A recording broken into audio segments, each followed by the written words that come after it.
Hey everybody, this is a little PSA slash rant that I'm actually surprised that nobody else has really called out, at least as far as I've seen. And that is individuals that will, without any provocation, go and start a verbal altercation with somebody and then try and invalidate factual statements with "I feel." Here's an example. Somebody turns around and says 2 plus 2 equals 5. And the other person says, well, no, 2 plus 2 equals 4. And the other person turns around and says, well, that's your opinion, and I'm sorry that you feel that way.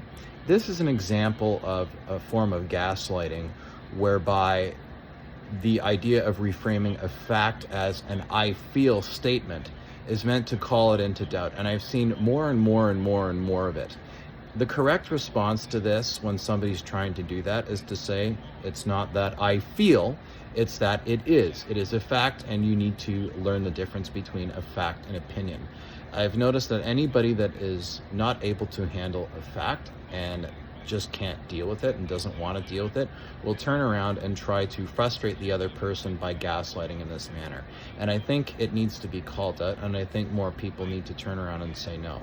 And I think the reverse is true too. I think that people that are absolutely 100% wrong, that will turn around and argue with the dictionary about the spelling of something, are also abusing this.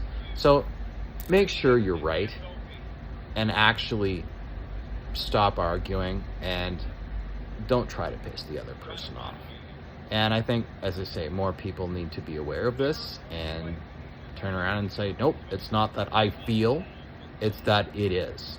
And I have noticed that people don't really know what to do about it other than to repeat, change the conversation, or end the conversation. So that's my little PSA for the day.